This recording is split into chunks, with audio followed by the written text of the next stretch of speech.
Hello there, it's your favorite ADC Kaorosu. In today's video I will be showing you when to push a wave and how. Let's start with what is pushing. Pushing means that you're making your minion waves crash closer to your opponent's turret. You can accomplish that by killing a certain amount of enemy minions depending on how fast you want the wave to crash. Good thing about pushing is that it gives you priority on the lane. That means you will be able to roam or recall before your opponent does. That is because the pressure you are creating to your opponent in lane.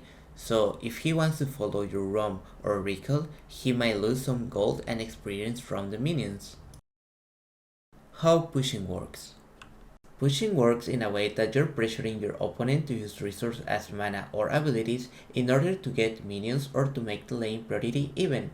Because if your opponent just lets you push for free, you will always be able to roam to another lane, helping objectives, ward, steal jungle camps, or recalling without getting punished for it.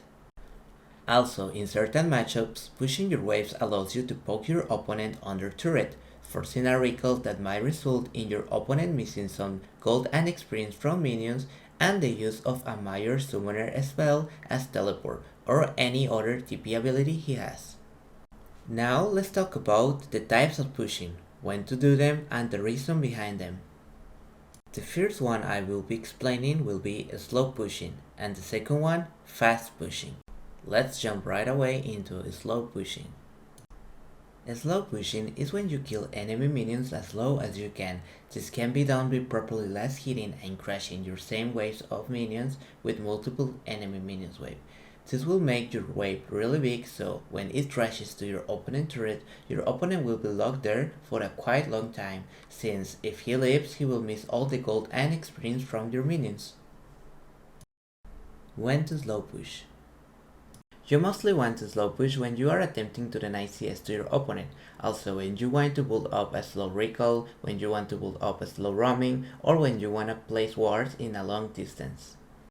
Also, slow pushing is really good to damage enemy turrets to get plates, in the reason your minion wave is really big, so the minion damage to turret also is. Also, you want to slow push when you want to poke your opponent under turret. This is really good when you have a big leak in lane or matchup advantage, especially if you're range versus melee. Slow pushing is especially strong in early levels of the game, let's say from level 1 to 6 approximately, because the player resistance are really low, so the minion's damage is really high and most of the times your opponent cannot fight you back because the pressure of the minion damage. Slow pushing should always be your standard pushing because it makes less openings to your opponent to punish you in lane, also it makes it harder to the enemy jungler to gank you. Here you can see a replay of me playing Vayne versus a Caitlyn bot. As you see, I go all in at level 2. Even that I got the ignite advantage, Caitlyn is still winning because her wave was really big. When you should not slow push. You should not slow push when your opponent can prevent you from crashing the wave to his turret and freeze it. Since slow pushing creates big waves of minions, your opponent might freeze it forever and you won't be allowed to play the game anymore. This mostly happens when your opponent already has a huge lead in lane. The only exception to this rule is that you know that your jungler will have you to crash the wave or dive the opponent, so he misses the whole huge wave created with the slow push. I don't recommend relying on your jungler in low elo, but if you are confident enough, you can always go for it.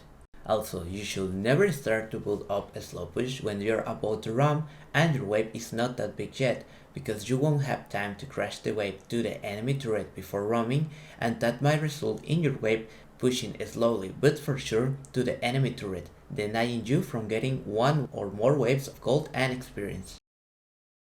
How to counter an opponent that is slow pushing. To counter slow pushing, you have to prevent your opponent from crashing the wave to your turret and freeze it if possible. To evaluate if a freeze is possible or not, you have to recognize the current state of the game. An example of this will be if you are Amumu top with 10% HP against Vayne with 80% HP. In that scenario, even if Amumu top freezes the wave, Vayne will just walk up and kill you, as easy as that. and that will break the freeze, making you lose the wall experience and gold from the huge minion wave, so be aware of the circumstances of the game before freezing. Another way to counter slow pushing is asking a gank to your jungler. This is a reason that when someone is slow pushing, the times to place wards are slightly reduced, so unless you clearly see them going to place a ward, it's most likely that they don't have one place, so they are kinda vulnerable for ganks. Especially when your opponent is about to crash his wave into your turret, that is when they are the most vulnerable, since they are the farthest away from his turret. If your opponent succeeds in crashing the wave to your turret, you might get poked under turret, or most likely in higher elos you will get dived. To prevent this, ask to your jungler for a counter gank so he's ready to counter the opponent jungler diving you, or at least to be close. If your jungler doesn't wanna come help you, you might take the decision of recalling if you're low HP, or if you think you have enough HP to fight at 2v1, you might have to save some resources as mana and important cooldowns to be ready to fight.